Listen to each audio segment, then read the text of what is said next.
since 2005. You're listening to Gamertag Radio with your hosts, podcaster Hall of Famer Danny Peña, the always opinionated Paris Lily, and from outside of the norm, Peter Toledo. This is Gamertag Radio.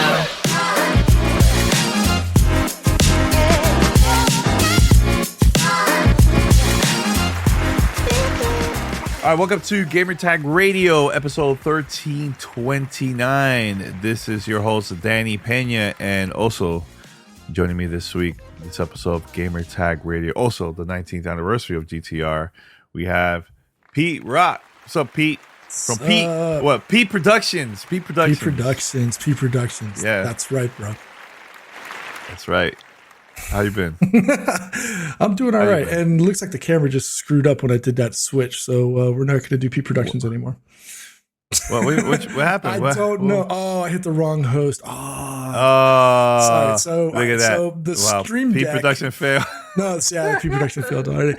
No, it's because I have GTR for 3 hosts as the magic button on Stream Deck. But because we're doing 2 hosts, it pulled the wrong scene. So we'll continue. P Productions again. Hey, this is a work in progress. This is a new thing for 2024 that I'm trying now. So I will fix that right now. I was wondering. It's like, look at that grit. It shouldn't have. It should have been just fine.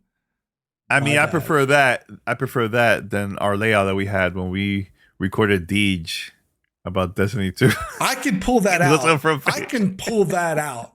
No problem. I still have that one back in the day with the little shiny lights in the background.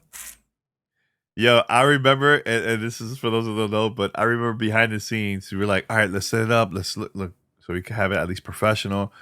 And we couldn't figure it out, how to do the layout. That Paris was like, F it. Let's go live. I'm like, all right, yo, we had like weird layout. It was insane.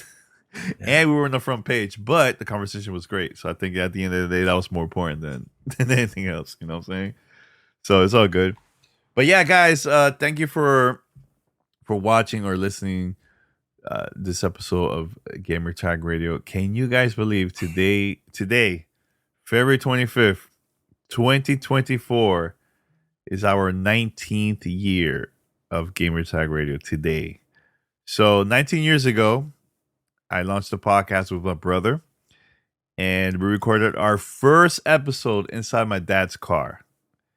We used a built-in mic in the car. Y'all couldn't laptop. Even do it like in the bedroom. You couldn't do it in like a dining room. No. In the car. Yeah, and the reason is, and first of all, that day was freezing in Miami for some strange reason. But the reason why we recorded inside my dad's car for the first episode was because first I had to wait for my brother to arrive from work. So he got home like around 12:30. And by the time we were ready to record, it was 1:00 in the morning. So we couldn't record inside the house. We had to like get out of there. Let's go outside. And we recorded inside my dad's car. And honestly, perfect sound too, man. It's very quiet. Soundproof is great, So, but yeah, during that time, we talked a lot about Halo 2 because there was a lot of cheaters playing that game. There was like a lot of issues with playing that game on through Xbox Live and everything. So that was like the big thing back then. We talked about that. And also, we were not getting free games from companies, so I had to go out and buy the games myself. Like, I think the first giveaway that we had on the show was for Phantom Dust. That at that time when it came out for the original Xbox, it was only $20. So I'm like, yo, this is perfect. Just buy a bunch of copies and just give it away on the show. So, but yeah, man. So that was like a big thing back then. Rainbow Six. I can't remember which Rainbow Six it was. It came out in 2001. You probably know, Pete, the early days of Rainbow Six. Black Arrow? That was like a bit. I can't remember which. It was in 2001. It was like around that time. Well, not 2001. It was in 2005, I mean. And another one that was pretty big during that time when we released the show. Lockdown. Oh, it was Lockdown? Yeah, Lockdown. We also talked a lot about Splinter Cell. We also, the conversation was coming up too about the next generation of Xbox, which I still have the original recording of the launch of the Xbox 360, which I think I should release it one of these days and just have it as like a retro episode. It might be Black Arrow. 2004 was Black Arrow. 2006 was Lockdown, or 2005 it was 2004. Lockdown, and then Vegas came out in 2006, and that's the one that was on the 360. Yeah. That was. You know what? Next year, I actually know this year is the anniversary, the 20th anniversary of the launch of Xbox 360. Right? Is it this year? No, it's the 19th year. No, it's 19th year. Next year's the 20th anniversary. 2006 was 360, yeah? No, the end of 2005. November 2005. All right. Yeah. It's next year, 20th anniversary. Yeah. I got to release that audio. I think the audio was pretty dope. I mean, people can still find it if you download, like, if you have the iOS device and you download the Gamertag Radio app, which is still free. You could download there. We have tons of content there that's not available on Audio Boom. Mm-hmm. There you will find like the old content. We also have like unreleased content that was only available through the app. You can download it and listen to the old content if you're interested, you know. But yeah, definitely. I think I'm gonna release an episode, retro episode, one of these days of the launch of the Xbox 360, and I'll talk about it, you know, and all that stuff. So yeah, I'll keep you guys posted. It's a lot of fun to release like those old content, you know. But that was the Peter Moore memories? Era. That was the Peter Moore era. Peter Moore and Jay Allard. That was like the big thing. Yeah. And look, still to this day, the only podcast I interviewed Jay Allard, Peter Moore multiple times. I know there's a couple other more people that was like around that time, but yeah, like, man. For me, that whole time period was you on a laptop with the Xbox camera via USB with us on livestream.com. You go into an event, and I think you spoke with, oh God, what's his name? I spoke with who? Yeah, I don't think it Brad Kim? Shane Kim. Oh, Shane Kim? Yeah. So the interesting thing about Shane Kim, it was a Windows party in Santa Monica. Oh my God, what year was that? Was that like 2008? So that year, I think it was 2007 or 8. That year there was so many games that was coming out for the Xbox 360. And Paris at that time, he had a show called Uncle Gamer. We were going back and forth like, man, is that a good thing to release that many games the same year? And we talked to Shane Kim, and he was like, look, man, not everybody's going to buy all the games unless you're like a hardcore fan. But look, there's people that just love RPGs. That's when, at that time, Blue Dragon was coming out. Lost Odyssey was coming out. And there was a bunch of other games that was coming out too, like Call of Duty. It was Call of Duty. There was Halo 3 was coming out that year too. It was a lot. It was a lot going on. So we were just going back and forth. And that was one of the conversations we had with Shane Kim. And that was right before he left. And then that same event, we interviewed Peter Moore. And I think a month later, he announced that he was leaving the company. He was going to EA Sports. And then after he took over EA Games and all that, and then he retired. Oh, he didn't retire. He left to go be the vice president or the president of CEO of Liverpool. Yeah. He said at that time, retire from games, and then he went back to games. You know, so I don't know. So, but shout out to Peter. Shout out to Peter, man. It was great. Now, before we go to the next topic, Pete, I think still to this day, bro. I don't know how we put it off with our parties. I still can't comprehend how we managed to do that, man. With the parties that we used to do back then, GTR, that was crazy, bro. Like crazy. I want to apologize in advance, or in retrospect. I want to apologize to my employers for all of the time that I dedicated on those parties and not my salaried employment. Like I was like, bro, that was nuts. Need to go to the data center, and I'm at Grand Central with Danny taking pictures and like trying to figure out the space and time. And man, Oh man, I'm thankful I didn't get caught because that would have been sketch. Yeah. Nah, we did our thing, man, and that's the thing. That's the thing. Like, I'm so proud of all the stuff that we've done, man. So proud. Like the events we've been to, flown all around the world, the opportunities of having interviews one-on-one with execs, with important people in the gaming industry on the show multiple times throughout the 19 years.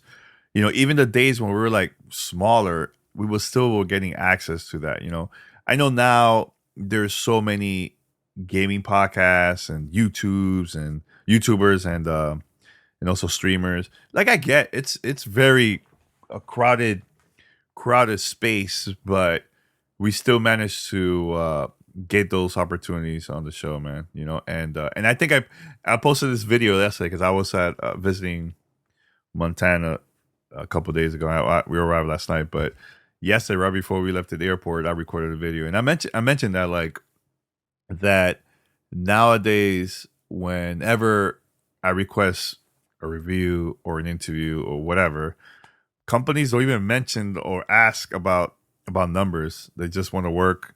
You know, like it's been a lot easier not to work with them.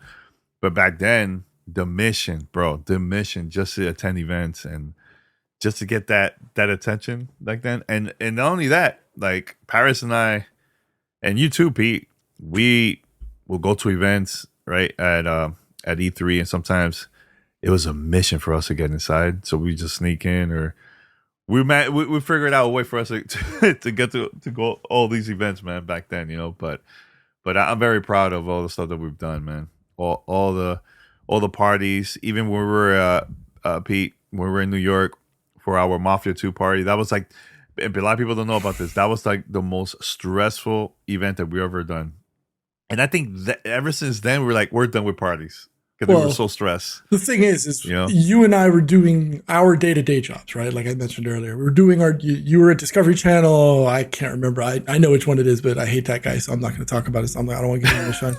It's okay. But we were trying to plan not one party, 2 parties simultaneously, one in Miami, one in New York, in conjunction with, I can't remember their name, X360, whatever the 360 guy is. I can't remember. I remember. So long. They were gonna do the event in Chicago, so it was like coordinating. It was like coordinating dogs and cats at the same time. It was just like, okay, well, we want to do this, we want to do that. You're going to do this. We didn't want to overshadow the other group that was doing stuff with us concurrently. And so we're trying to find venues. And like, I remember your cousin found this venue in freaking Hunts Point that we thought, yeah, it's going to be dope. But like everybody that I spoke to was like, yo, bro, you sure you want to do this thing? Are you sure you want to do this in Hunts Point, man? The only thing you're all going to do is you're going to find bodies. But the crazy thing, that venue shut down like 3 weeks before our party started. And yo, P and I, we were so stressed. We had to go behind the scenes, find another venue to do this party. And we managed to do it. We did it. And then we had another issue. We had another organization. The Italian American League of New York. Yes, there were protesting against Mafia 2, the game. And here's the thing. And I didn't know about this. I found this out like once I heard about them.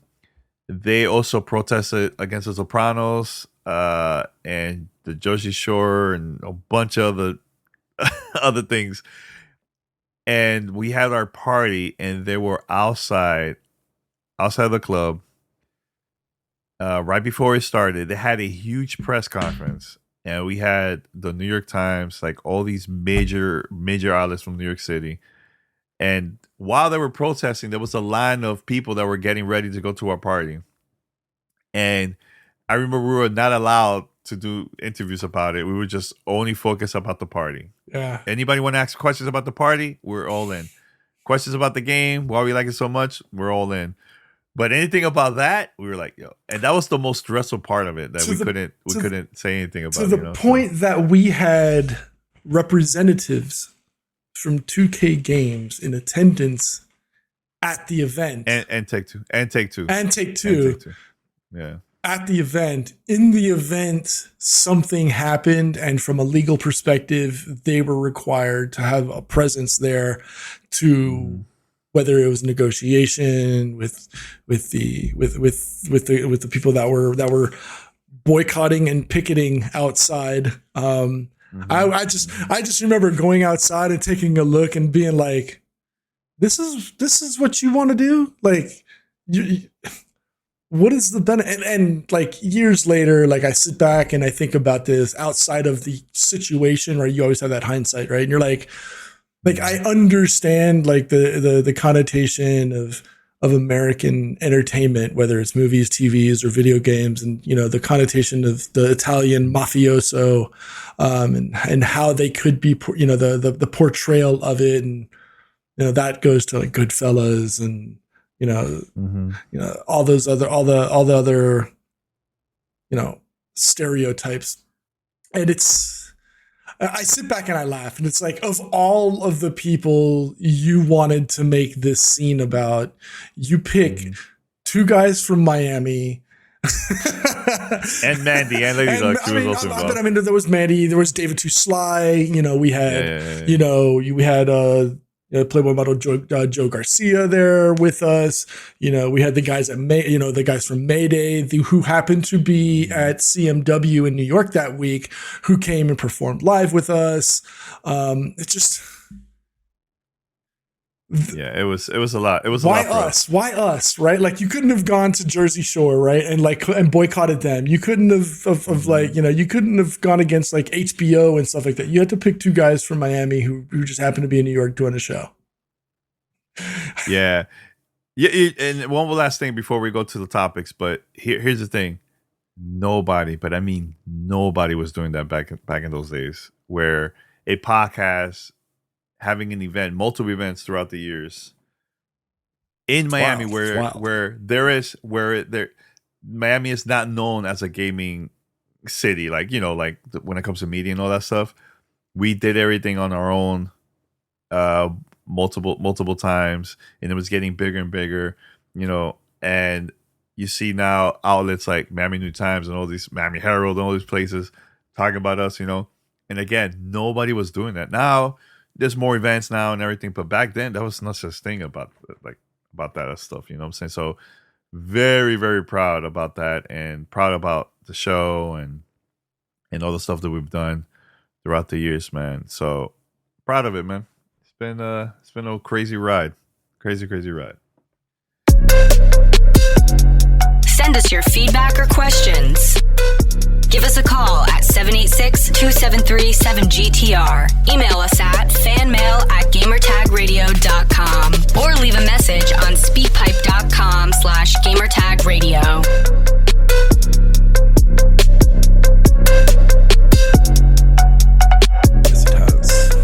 Yeah, so we have a couple topics. Anyway, everybody, thank you so much for supporting us. Next year is the 20th anniversary. We'll see what's going to happen next year. That is insane. The show's about to turn 20 next year. But anyways, let's go with the news. I know everybody wants to know what's going on with the gaming topics and want to know more about our opinions about all this stuff, man.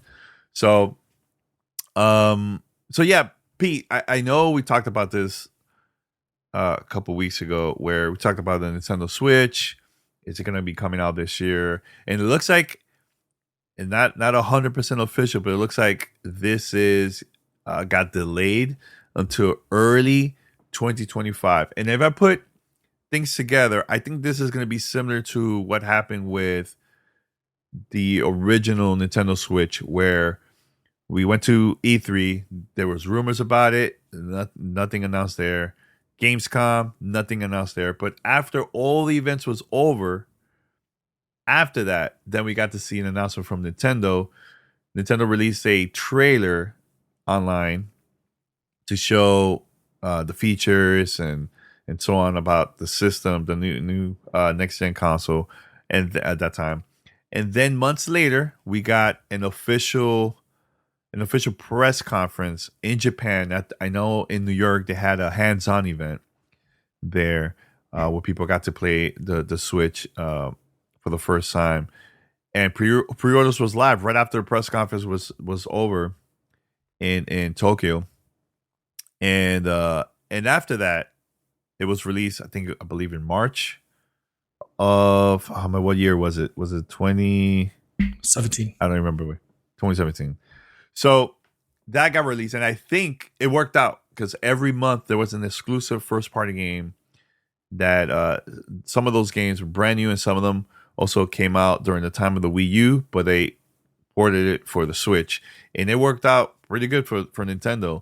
And I think they might do the same for this one, for Nintendo Switch 2. So your thoughts about this, about the console coming out in early 2025? Do you think it makes sense? Do you think Nintendo should have, release this during the holidays? Because in my opinion, no matter what Nintendo their move is, I think people are still going to support and buy this console no matter when it comes out. But what are your thoughts about it? Nintendo's going to do what Nintendo's going to do. They don't care what anybody says. They don't care if it's the holiday season. They don't care if it's a pandemic. Hell, didn't they drop a console in the middle of the pandemic? Yeah, they did. So Nintendo's going to do what Nintendo's going to do, regardless of how and where the world is at that time, right? So if they feel 2025 is the right time to do it, they're going to do it. They could say 2025 and then drop it during the holiday season, drop it in December right before holidays, so that every, little Johnny and little Jennifer's parents can run to the store, go to eBay, go to online, and try to buy it before all the robots do. And I get it. They have never followed the trend. They have always been the trend, right? From going all the way back to their original console, all the way down the line, whether it was the light gun, whether it was the robot, whether it was the power glove, regardless, they are the trend, right? So whatever they do, they're going to do it. Me, you, Paris, everybody watching us on Twitch right now, everybody listening to the podcast, everybody on socials, is going to sit there in line and wait to get the new one. Just because that's what they do. That's just what they do. Yeah. And I hope we get an official Mario game for the system. Because we haven't seen anything like that since Nintendo 64, like an official launch of like the console and the new Mario game. So I hope that happens this time around. And hey, we need a new Mario Kart. It's been a long time. New Mario Kart. And I'll tell you right now, man, I'm all in. I mean, there's been rumors about Mario Kart where, again, this is all rumors, not 100% official, that Nintendo is putting down so much money into developing that game, and it's supposedly going to be the most expensive game they've ever done in the history of Nintendo. Don't know if that's true. We'll see what happens, but the thing is, if this comes out next year, and I talked about this previously, this is going to be the 40th anniversary of Mario Brothers, the original Mario Brothers that came out for the Nintendo Entertainment System back in 1985. So, 1985. So it's going to be pretty cool if that happens. So of the 31 games that they talked about on that Direct. Oh, wait, the Direct from last week? Yeah. From last week. Yeah. So of those 31 games, which one for you was the most... Or the current Switch. The one that of the 31 games they showed on last week's Nintendo Direct. Yeah. Which game gave you the most right? Like the one that got you like excited. Because I mean, there's 31 games in there, right? I mean, going from like Disney Epic Mickey Rebrushed all the way to Kingdom Come to hell, they even gave you Battletoads and a Killer Instinct and Contra, right? Games that we already have on 7 other consoles or 7 other Nintendo Switches. Which of those 31 titles got you the most, got you excited in any way, shape, or form? And you are okay to say none. Oh, yeah. I mean, I mean, a lot of those, for those who don't know, the Nintendo Direct that happened last week, that was all partner announcements. It wasn't like first party or anything like that. But I'm not going to lie, I would love to play Epic Mickey again. And again, guys, you could go back, download Gamertag Radio, the app that came out long time ago, because I still have content there. I have tons of content about Epic Mickey during that time. Do you remember that, Pete? Because I used to record a lot. I would go to like events like PAX and so on, and I would attend panels and I would record it about that game. And I got the game also from was it from EA? I don't remember who did it at that time, but yeah, that game was really, really cool, man. And for those who don't know, the original Epic Mickey? The original Epic Mickey. That's so for those who don't know, THQ, no? I don't remember who it was. But anyways, for those that have never played that game, those are like materials content that never came out, that was all unreleased, and it was called in the game the Wasteland. And Mickey will go to that area, and when it came out for the Wii, you had to use the remote. That's like the brush for in the game. And it was a lot of fun playing that game when it came out during that time for the Wii. And I know there was Epic Mickey 2 also that came out. But yeah, I think I'm excited to play Disney Epic Mickey Rebrush. I want to play Epic Mickey again. Also, I want to try out to see how these games are going to look, not only for the Switch, but also for other consoles, but for like PS5. I know Grounded is coming out for the Switch. I think that's the perfect game for the Switch. Grounded. That's from Obsidian. By the way, it was Junction Point Software or Junction Point Studios, headed by Warren Spector. Warren Spector, yeah. And actually, I have pictures of Warren Spector that he was at a panel for. Was it Comic-Con or was it for PAX? Man, it was one of those two. But it was in the East Coast that I went, and I attended that event too. So, but yeah, I want to try out the new. I know there's a Super Monkey Ball that's with a bunch of players. You could play that online. It's going to be available on all the consoles too, but it was announced during the Nintendo Direct there, man. So, I mean, a lot of these games are not really, really new. That stood out to me, but I think those are the ones that I really want to try out. And also the South Park one. Snow Day. I want to try that out too. Yeah, Snow Day. I want to try that. Yep. And it comes out March 26th. So, what about you? Was there anything that you want to try out from there? Maybe Gundam Breaker 4. I've always been a sucker for a good mech, and anything having to do with the Gundam series is just, that's just for me is always just like, okay, yeah, just let me go ahead and jump into Gunpla and start trying to create my own. Because you can actually do that in this one, right? You can defeat enemies, you get the parts, you collect the parts and abilities, and then you can essentially create your own. So for me, that's always like a good opportunity to just play and waste, just mindless fun, not something where I've got to get too brainy into.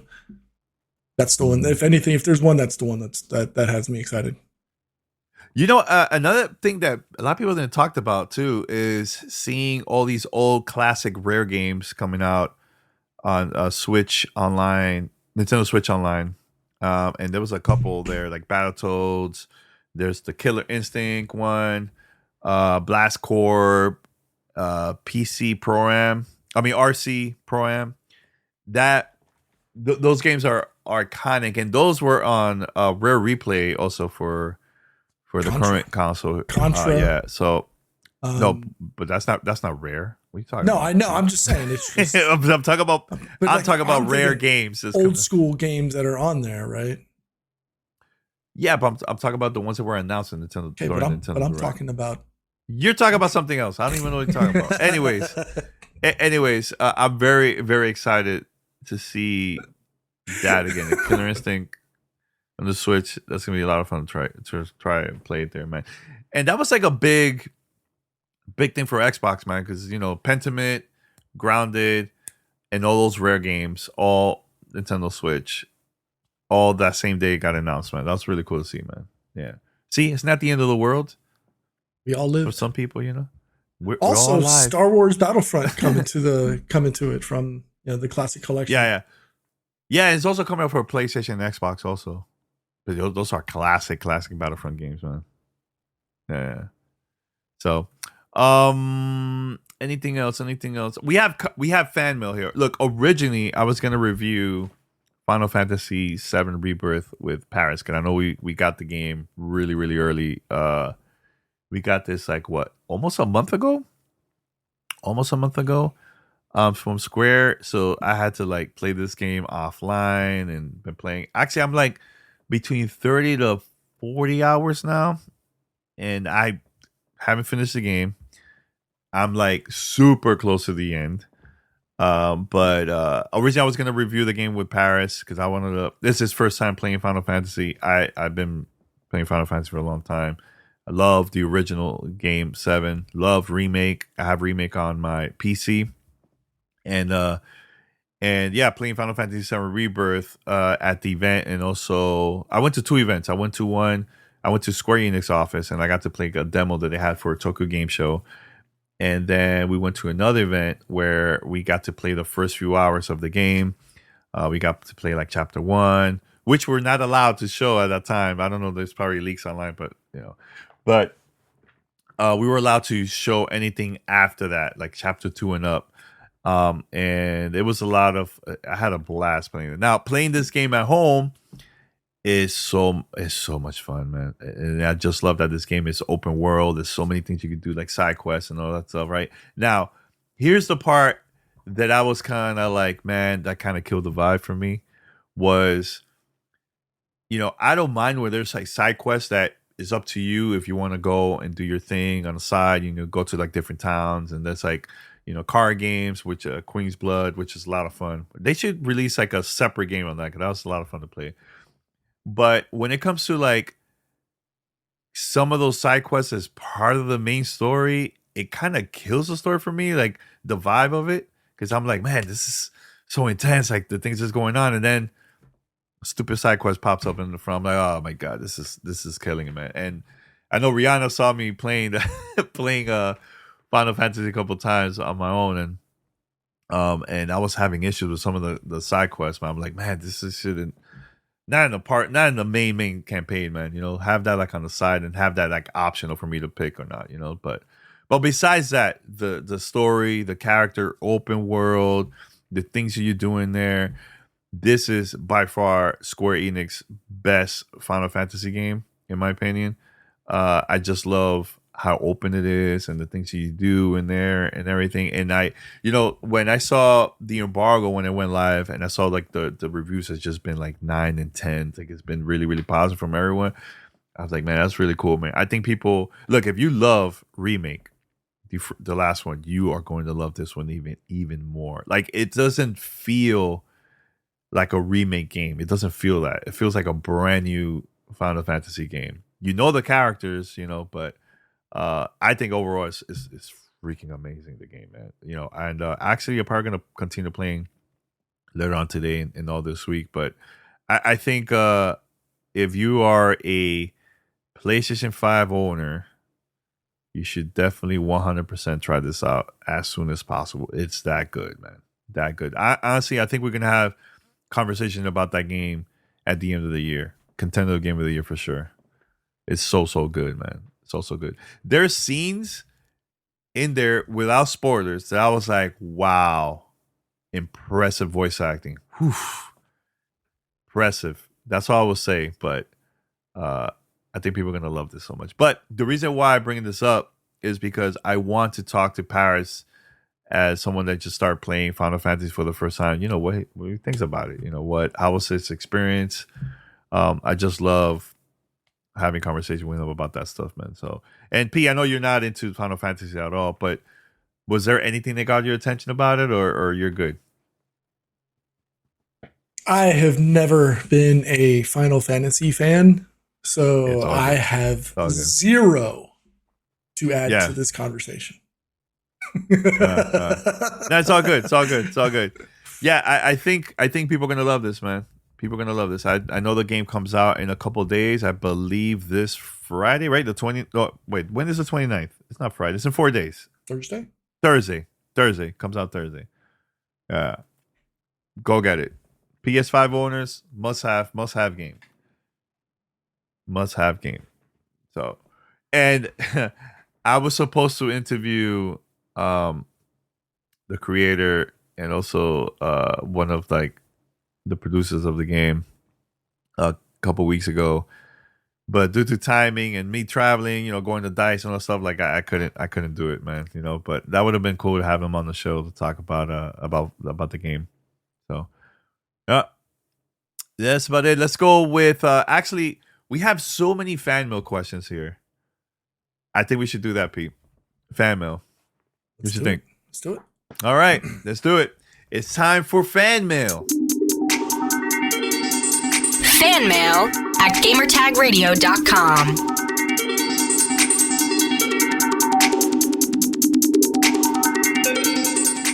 Now we have questions here, Pete. We're gonna go back and forth. You pick some questions, I pick some. So I'm gonna go first because this is a very easy one to answer. And this is from Kobus from Auckland, New Zealand. I hope I pronounced your name correctly, bro. But it says, "Hey, love your show. Why do you think Steam does not have a subscription-based model similar to Game Pass?" You know why they don't have one? Because the company is making so much money with how it is right now. I don't see Valve. Maybe in the future, who knows? But I think they don't need a subscription service at all. What are your thoughts, Pete? Do you think Valve should do something similar to like Game Pass, or not really? I mean, first and foremost, I don't think they need it because in general, I think we have enough subscription services at the end of the day between Xbox, between Game Pass and Uplay. I think we have enough at this point because you can only a la carte so much, right? And how much, if anything, if Steam were to do it, it would be one of the few that has enough of a variety of titles from AAA all the way down to the to the indie side. But they don't need it because if you think about it, Steam sales is basically their subscription model. Because you see that alert and everybody grabs their wallet and starts looking for the latest deal that they can play. And they don't really need it at the end of the day. They've got such a lock on PC gaming as the primary distribution point of games. There's, if anything, and knowing the finicky way that PC players are, I think if Steam were to come out, if Gaben were to come out and say, we're going to now announce Steam Pass, or whatever the name is going to be, or whatever name that they would decide to, and again, this is a hypothetical situation, I think the revolt would be more detrimental than them actually having a subscription model. And I think because they've gone for so long, the model works, and they've never needed to, them adding it would be akin to just a money grab. And I think PC players would be like, this ain't it. You know what I mean?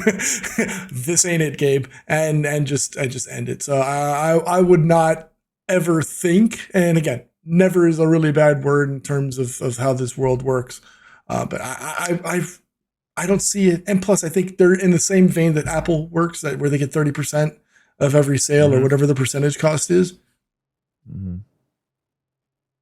Why put it out there? You already have it. You're already getting a little chunk from every single game being sold on there. To throw a subscription service on top of it that has been free from day one in benefit to PC players, I just don't see I don't see how or why Steam could or should throw up a subscription model. It just never would work.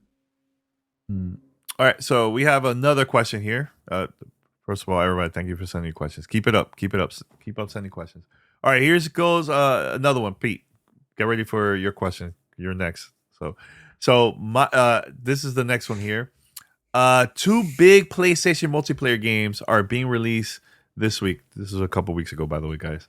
Helldivers 2 and Foam Stars. You need to pay $40 to play Helldivers 2, whereas Foam Stars is free with PlayStation Plus subscription service this month. Granted that both games are different genres, I still think Foam Stars will have a higher player count than Helldivers 2. I totally disagree, and we already know about that. Because player can check out Foam Stars with a little risk, while Helldivers 2 price point will make some player hesitant.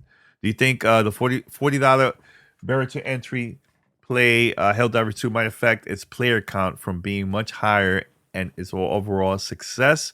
Should multiplayer-focused games shift away from an upfront price and move towards subscription services and free-to-play models? Thanks, guys. Keep doing what you're doing. This is from Verge. By the way, we already know Helldivers 2 is a huge success on Steam and also PlayStation. Now, there's more people that have been playing this game on PC than the console, way more, and the numbers are out there, and it's been a huge success for PlayStation. Now, nobody's talking about Foam Stars. Have you heard anybody talk about that game? I don't. And look, that game is available on PlayStation Plus. And here's the thing: most of the time, when companies like a game like that, let's say, they release it on that subscription service or Game Pass, is because they know, the company knows that a lot of people are not going to buy it, but they will try it out. Maybe they probably will even stay and support the game while the game is available on those subscription services. Helldivers 2 right now doesn't need that, because I knew from the get this game was going to get a lot of support. And remember, Helldivers 1, Pete, that game came out, the first one came out, oh my God, that came out maybe 9 years ago, something like that, the first one. And I might be wrong, but it's been a long time since the first one, right? And the game has been a huge success. Now, the only difference is this is date-to-date console and PC. And I know there was issues with servers, people connecting, all that stuff. But overall, the game has been successful. And keeping it for that price, cheap, got the attention from a lot of people. Now, if this game would have been $70, I don't know if the game would have been successful. I can't see it at all. But what happened, Pete? Why you were laughing? No, it's just because you read the question, and the listener, he's in the chat, and he was like, "I said my question before both released. I didn't age well." I know he didn't read to it. So that's why I was giggling. But I mean, look, okay. At the end of the day, sometimes you ask the questions, and sometimes it ages well. Sometimes it ages like milk. It did, and yeah. Wine. Nah, because wine. Look, wine has a much better aging point than milk, right? Milk you just put out for an hour and you already risked the problem. But I think at the end of the day, there's no way you could have anticipated either of those, right? They're both third-party shooters, which is a popular realm these days. But considering Helldivers' past history and score, it was a 9 out of 10 on Metacritic, and everybody loved the first one, there's a much higher chance and probability of that game succeeding over a relative unknown in Foam Stars, right? A game that kind of seemed to piggyback and try to capitalize on the Splatoon type of third-party gameplay.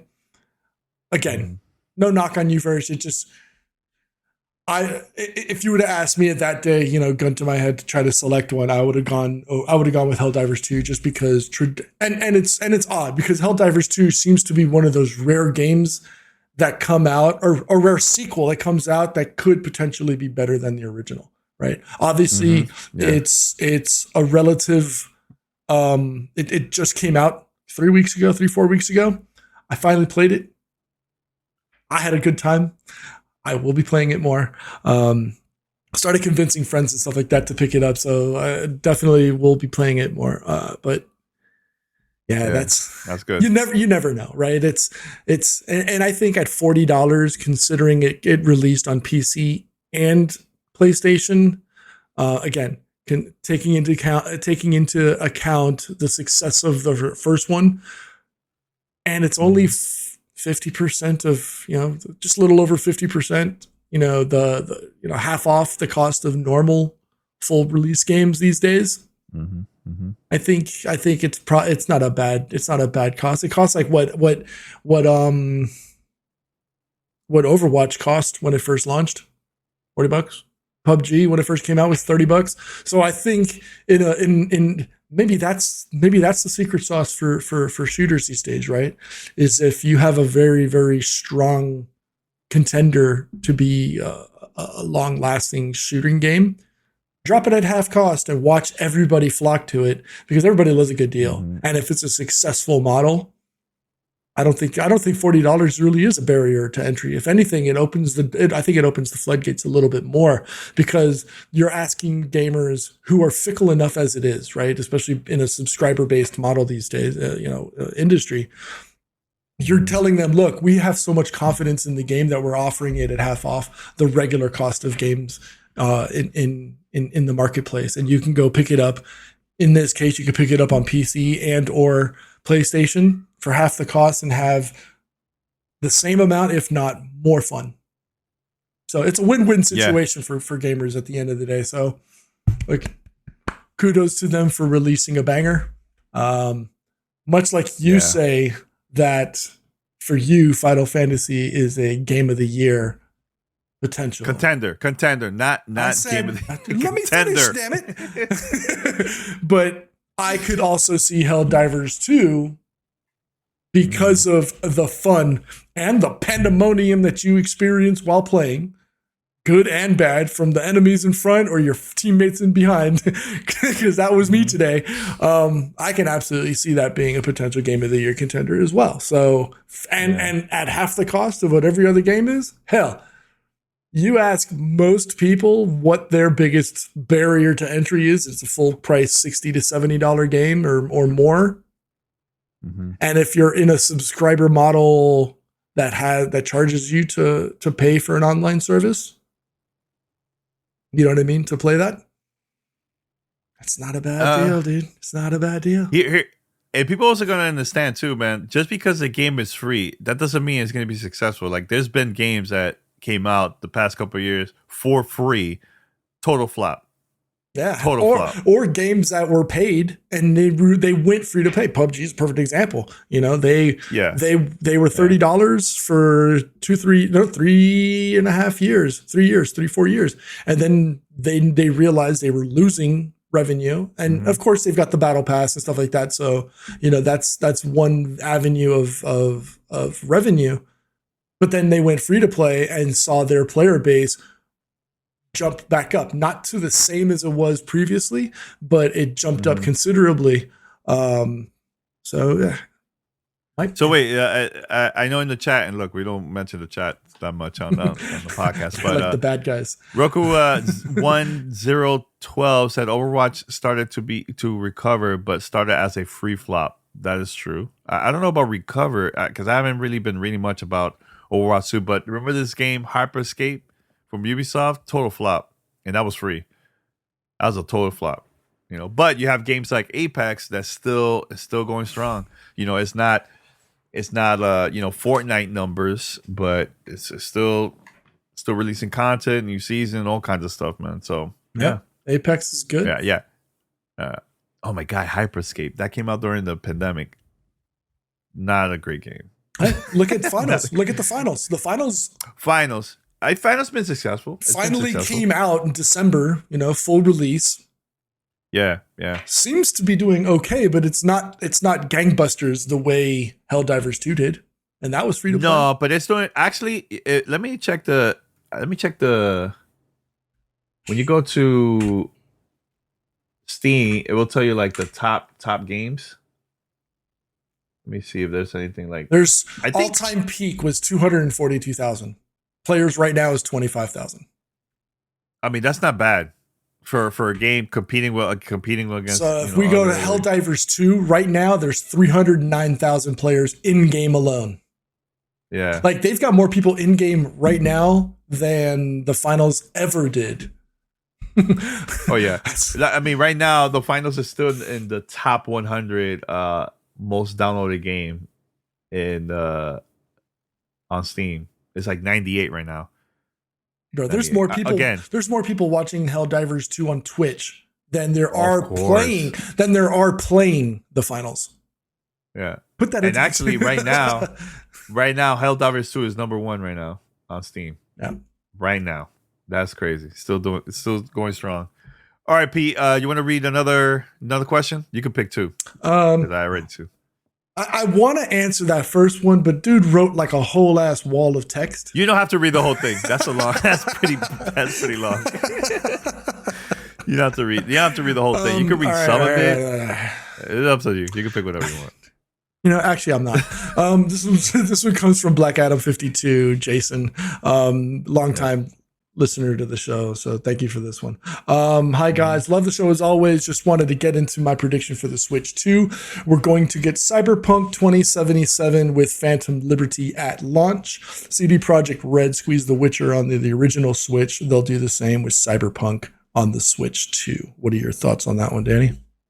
It all depends on the partnership, because I know Saber Interactive was the ones that worked with CD Projekt Red to port The Witcher, and you'll get like the expansions, everything in there. And believe it or not, Pete, that's the game. That version I played it more than the Xbox version. Believe it or not, because I was on the go, traveling a lot. I was in New York City, and I was playing a lot of The Witcher there, man, a lot, and it was great. I mean, look, it's not beautiful like the PC version or Xbox, but I managed to play this on the screen, and also on the TV screen, and also on the go, and it's a lot of fun. Now, I know right now CD Projekt Red is working on their next project, so they're really focused on that. And the only way this will happen if they partner with another developer, another studio to port this game, and if they get Saber Interactive, I think that would be really cool. But here's the thing, the Switch 2, according to the rumors and everything, this is going to be similar to the previous console, like Xbox One and PlayStation 4. So is that going to be strong enough for a game like this, like Cyberpunk? We'll see. I don't know. I mean, take into consideration that Phantom Liberty itself was a next gen update only, right? If I'm not mistaken. Yeah. So the need for the Switch 2 to be powerful enough to be able to handle that, I could see it doing Cyberpunk 2.0, and even on the Switch, even on Switch 2. But I don't know if Phantom Liberty, because of all of the updates and because it's next gen only, would be able to do that. Now, like you said, maybe they can find a partner that can do the port and maybe get good enough. So maybe getting that 30, 40, maybe getting that 30, 40 frames per second lock onto things. But that Phantom Liberty update is just so nice looking. It's so beautiful. It's so good. I don't know if it detracts from the gameplay experience by trying to force it onto the Switch. I think it's a great idea. I think it would be a great highlight for the Switch too if it could have Phantom Liberty. But I would almost say let's target the lower. Let's target what we can do, and maybe there's an update in the next 12 to 18 months of additional programming and development that would allow it to give the benefit of Phantom Liberty 2 from a story perspective, but maybe holding back on some of the technical aspects of the game. That's my 2 cents. I think it's a good idea. I'd love to see it. I don't know if we'll see Phantom Liberty on there. I think. Yeah, I don't see that. I could see a game like Call of Duty come out for the launch of the Switch 2. I could definitely see that. But it's not. 100%. It's not as much of a technical marvel as a. No, of course not. So it's like trying to balance. Do you want to get the quality of the game in there and just saying, okay, well, maybe we'll tone down some of the the DLSS stuff that's on there, or just remove all of the DLSS and just determine how bad it looks, how good or bad it looks, and whether it actually detracts from the game experience. I think that's a fair assumption, right? Like you have to see what it looks like, see what happens. Yeah, and honestly, that would be the first game. Well, no, the Call of Duty was on the Wii U, and that was honestly a lot of people don't know this, man, but that was a lot of fun playing that there. I know you and Mandy and Paris were making fun of me playing Call of Duty on the Wii U, bro. There was a tight community playing that game. Bro, and there was a really tight community of you. It was. Hey, I had a good time. I had a really, really good time. That was just you. keep on sleeping on that. But that was fun. But I tell you this, it will be a monster if that game comes out the next Switch. For sure. Huge. I would love and to also add their Warzone and everything there. Oh, huge. The thing is the thing I'm worried about, like, how much space are we gonna get? How much space are we gonna get on this console? Every update's a 60 gig update on Call of Duty, so it's like, yeah, it's just it's a lot. That's the one thing that I hope they can sort at some point is the ability to no longer have to update the entire game. Yeah, it's the whole thing. Like, yeah, like Helldivers Actually, this week on PC was like 29 megs. It's like I pressed update and it was done before I let go of the button. And look at that, I have another update. Look, I went out on vacation. Previously, when I left, I updated Call of Duty because there was some new content in there, and I come back. There's another update. It's like, come on, bro, this is this is a lot. It's a lot. All right, so all right, next one, Pete. Want to read the second one? Yeah, the second email. I got you. Be anything. All right. This one's from James. Hello, GTR crew. This is James from Fort Wayne, Indiana. Hope today is a good day for you. Speaking of good, you want to know what would be good if people who harassed and threatened Rocksteady over how they handled Kevin Conroy's legacy in Suicide Squad.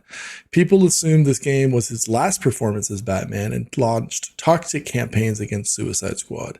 Very unnecessary. Now, we know Kevin has a couple performances left, but no one is apologizing. This is scary because I think it lets the media and fellow gamers enable this toxic behavior. I feel it's important to call this trash behavior out. Look, when you threaten anybody over freaking video games, it is trash behavior. I don't care what it is. Don't care if the game is good or bad or whatever.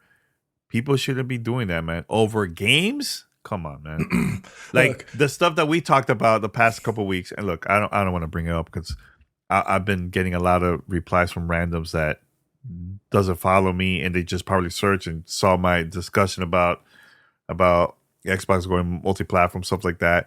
There was people mad about that and threatening others and all that stuff. Like, I think people need to just chill and not do this stupid nonsense. Even folks that are fans of, like, let's say Star Wars or Marvel, and people get mad and say all this stuff, and it threatens like the actors that have nothing to do with the story. You get what I'm saying, Pete? Like, it's just too much that people need to get a life, man, or something, man, and get help, because people shouldn't be doing that online to anyone. You know, you could disagree, you might not like something, but threaten folks over games and stuff like that. Come on, man. Childish, man. Look, and if there is anyone that is proof positive of how much of a fan I am of Kevin Conroy and Batman, he's on my arm. Mm-hmm. Okay. Yeah. Me and my family have a love. I wouldn't even say it's a love-hate relationship. It's a love-love relationship with Batman. My wife, my wonderful wife in the room next door, did a cameo with Kevin Conroy for her brother. For his birthday, had Kevin Conroy do a call in during a difficult time. So, I've got all the love and appreciation for Kevin Conroy as an actor, as a voice actor, as a human being, right? We know it's not going to be his last time portraying Batman. He's supposed to be in Multiversus, which is coming out from Warner Brothers later this year, I think. He's going to be he might be portraying Batman Caped Crusader, which is coming out this year, I think. But we also know he's coming out in Justice League Crisis on Infinite Earths Part 3, Part 2 just came out. You should check it out. So yeah, it's not his last performance, and I'm happy with that because I don't think we got enough of Batman as a fan in the Suicide Squad. At least not the Batman I wanted, right? That shouldn't be the last portrayal of Batman by the person whose voice is synonymous with the character himself, right? Bruce Wayne and Batman. Again, I don't want to talk so much about his, the negative part of that. I think if anything, we should be celebrating someone who has contributed so much to a genre, a character, to so many, and has brought so much good feelings. So I know in the chat people are talking about, they would rather have an actual person voicing Batman than some AI using tracks of him. I don't know if that's too much, because there's other actors who have done who portray Batman in the animated series who do a good job. But yeah, I think we as people, we as humans, should be a little bit more conscious. Again, like I said last week, take a moment to really sit down and think about what you're about to say before you open your mouth, because sometimes it just makes you look bad. It's just a bad look. And also grow up the F up. All right. We have another question. Yeah, Pete, like I see what you're saying about the first question. It's too long. Hey, look, we can't read a book. Like I almost want to put it up on like on the screen just so people can read it themselves. Oh, man, it's long. It's long. Right. Long. Right, so look, it's a lot. We'll do a quick poll then. Maybe throw it in the chat, see what they do. Do you want me to read this? Or do you, it's a wall of chat. It's a wall of text. Do you want us to read it to answer the question? If not, Paul, if you're listening to this show, because this gets it onto the show. Sorry, we not trying to put you on blast. Not trying to put you on blast, but it's a lot of words. Let me know. Let me know in the chat. For those who are watching us on twitch.tv/Gamertag Radio, should we read this email? Let me know what you get. Yes or no? What the hell is this, Pete? That's me getting ready. This is me getting ready, bro. All right. Yeah, somebody says it's fan mail, not fan essay. Well, that's the thing, Roku. Yeah, there's it's bro, it's a lot. Is there a question? This just one of our thoughts about certain things. I don't know. Okay, that's it right there. That's a very, very long question. It's too long. It's like same thing where when people send us questions voicemail, like I always tell people like keep it short. Let's So you want to do this, Pete? I mean, it's on the screen. All right, so this is from Paul from Texas. Paul, shout out to you, man. Yo, next time, please, something short, man.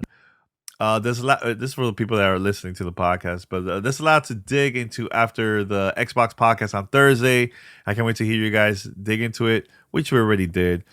You can listen to those shows. But Matt Booty said something that got me mind going when talking about crossplay and cross-save. He talked about how it would continue to need tweaking as new teams are added to Xbox. Now, he was probably just referring to the teams over at Activision, Blizzard, and King that are still been integrated. But I don't think they're finished with these acquisitions, and I think they might. I think that might have something to do with why they're making these games multi-platform. I don't know about that. When Xbox bought Cinemax, we were all wanting to know what this would mean for console exclusivity. The message: we will make this decision on game-by-game basis. Games were announced, games were released, all exclusives. Then Xbox buy Activision and find themselves in courtrooms all over the world trying to convince everyone that they're going to make everything exclusive. Not an easy task when it's exactly what you did with the last acquisition. So they have their sights set on their next big publisher. We will say Sega purely because I would love for them to purchase a publisher that can teach them how to name consoles. I don't know what that's supposed to mean. They know they're going to face the same questions again. They had better have some examples of how they could share their toys. So they pick a couple of live service games that could use a shot in the arm of couple of smaller games who develop teams would love to see their games in more hands. But nothing that takes away from the competitive strength of the brand. They will lose nothing and can sit in the court and say, "Man, this is so long." See who the only console manufacturer that knows how to play well with others. Sega's in good hands with the Xbox. I might be crazy, but it's what I would do. Thanks for letting me ramble. This is a ramble? Wow. I would love to hear your thoughts. So, shout out to him. This is a very...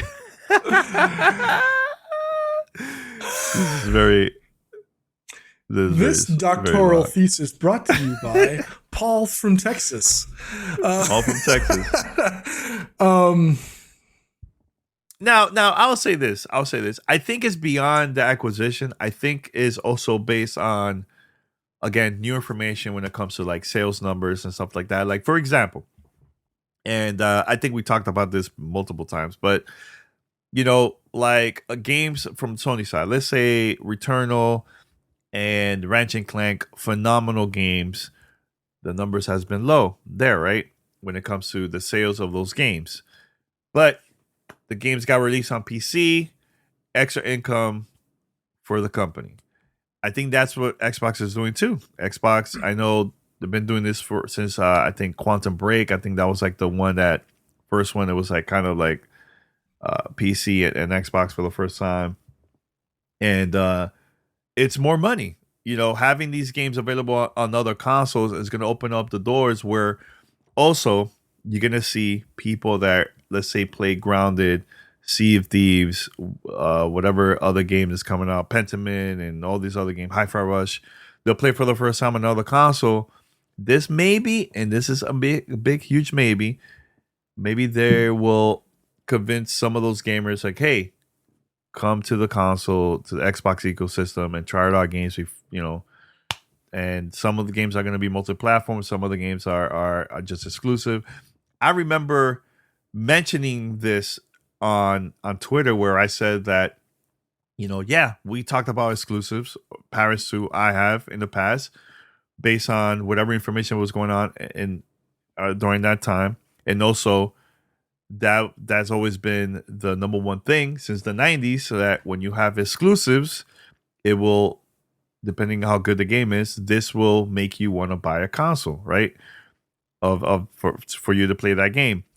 I think 10 years from now is going to be a totally different ball game and a different new strategy, different things. Right now, a lot of people are not used to this whole change, so a lot of them are very against this because we're still keeping the same old way, right? But I think having these 4 games coming out on that console, on PlayStation 5 and also on Switch, and also available on PC long time, this is going to help experiment. Like, yo, maybe it's going to work out, maybe it's not going to work out. But imagine it's a huge success, Pete. Let's say all these games, crazy numbers, the sales numbers as through the roof and all that stuff.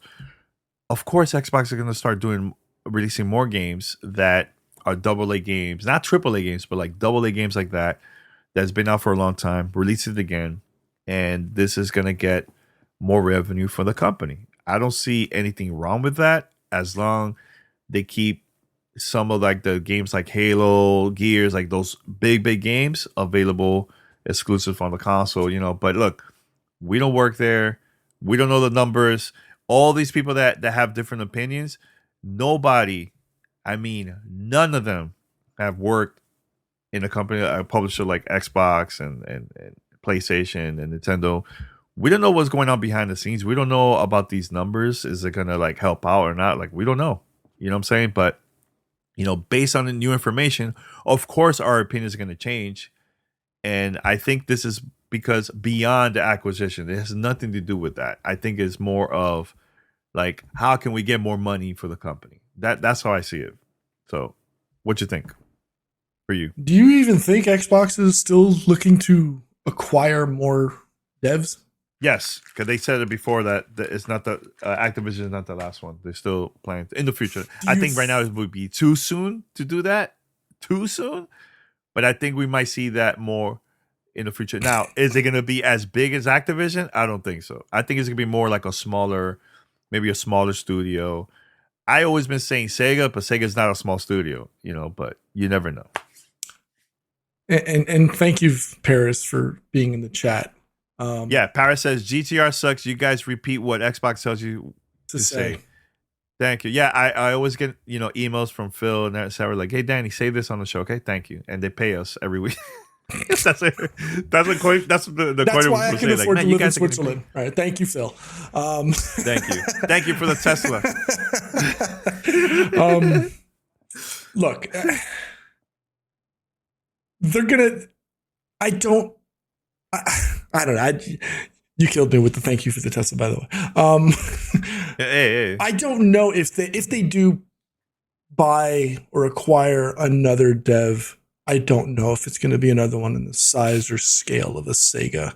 Because and look, I mentioned this years ago when we were talking about developers or pubs that Microsoft would buy. Yes, Sega is a massive organization. Their IP, though, goes back years, and I don't know would Sega even want to sell because they make so much money based on the points. Yeah. You've got movies that have done rather well, become rather popular.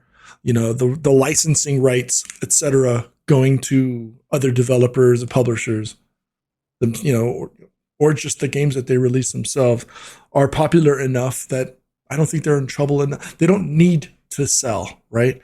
I know people have talked about maybe an EA or an Ubisoft gets considered because of some of the struggles that they've experienced, but I don't know if we see another one the size of an Activision or Bethesda ZeniMax again in that. Again, I know nothing. Phil doesn't tell me in anything. He just says these things in private chats to Danny and Paris.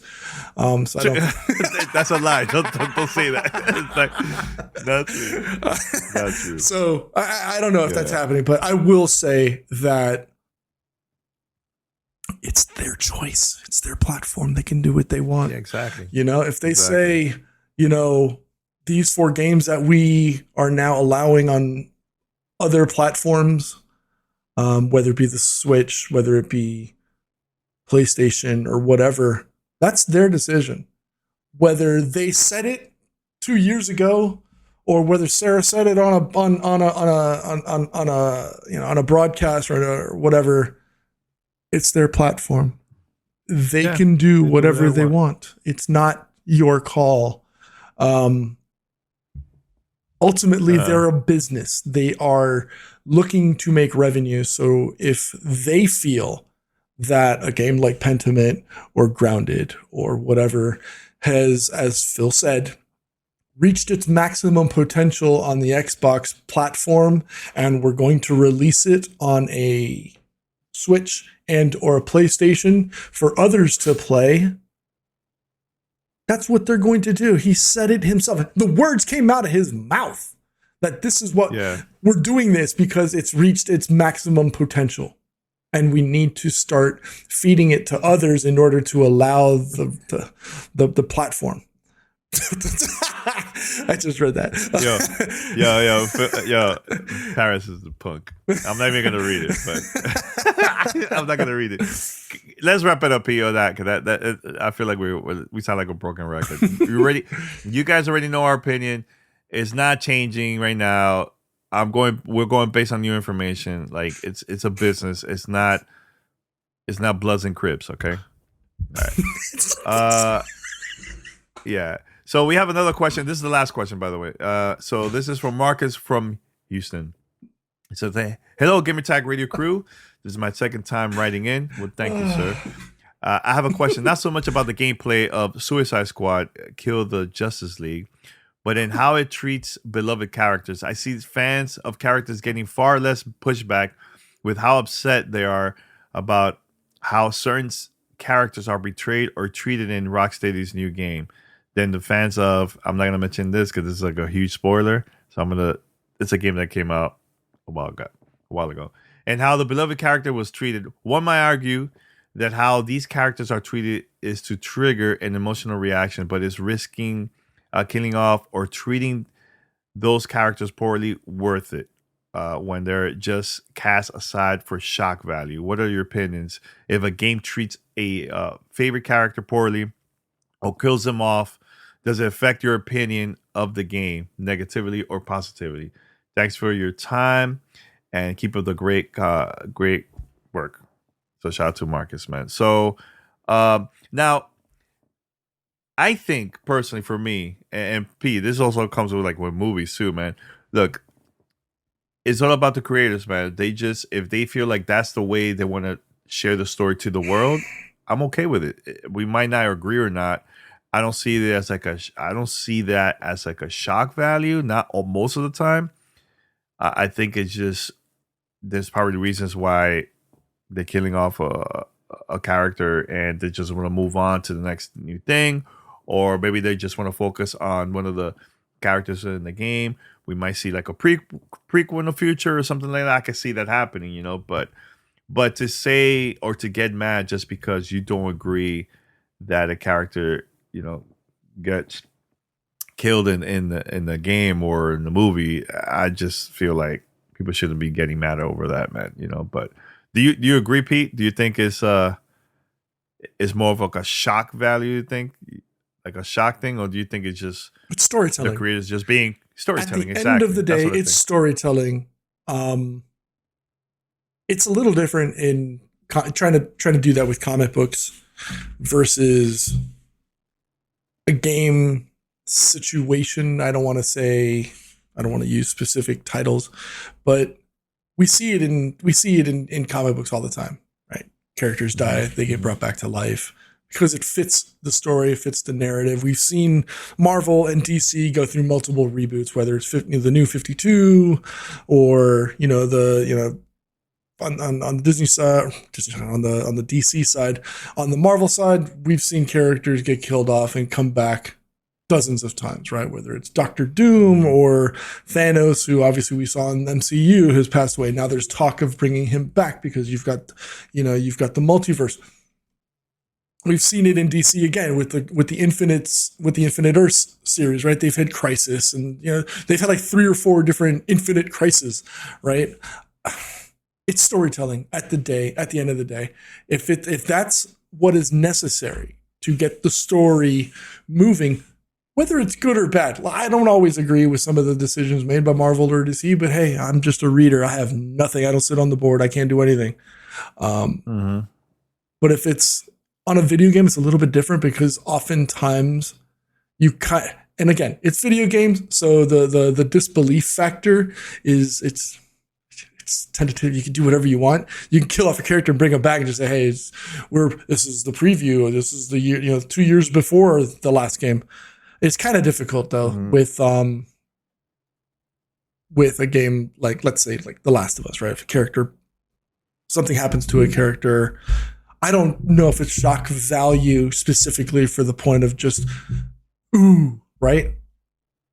I think if it fits the narrative or it fits the storytelling, then it makes sense in an emotional reaction perspective. I don't think they do it wantonly just to irk or piss off a certain group or a certain demographic. It's hard to say though, right? It's storytelling. When people when you've got a long-standing series, we'll just use Halo, and you kill off the Master Chief, right?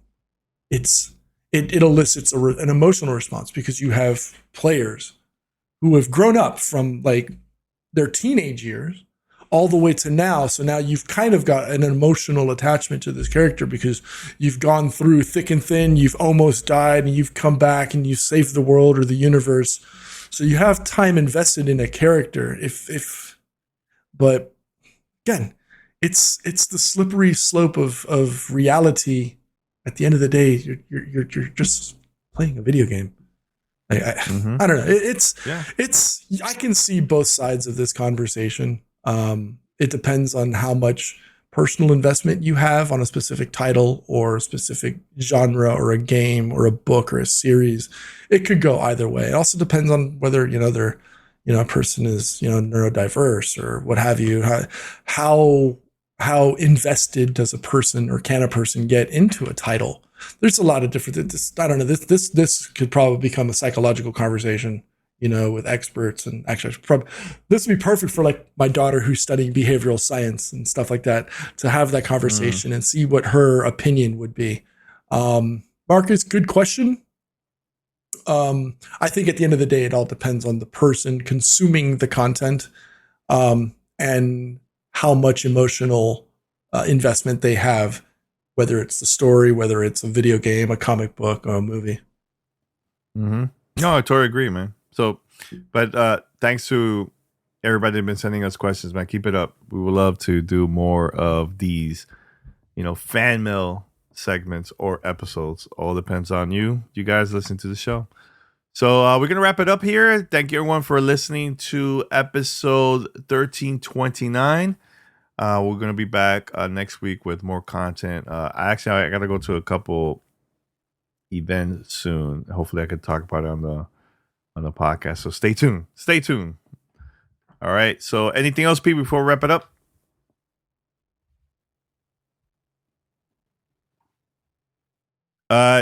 You're on mute. I'm on mute. Yeah, my bad. Okay. Yeah. So, but by the way, the Spawny says this Thursday at 6 p.m. Pacific time. You can watch it on Twitch and also IGN. I'm gonna be there. I'm part of the show. Also, my wife is co-hosting the show. Rihanna is co-hosting with Khalif. So shout out to them. So it's this Thursday. Make sure to check it out on Twitch and IGN, starting 6 p.m. Pacific time. So, and shout out to Cobb, man. All right, we're gonna wrap it up, guys. Until next time, we're out. Peace.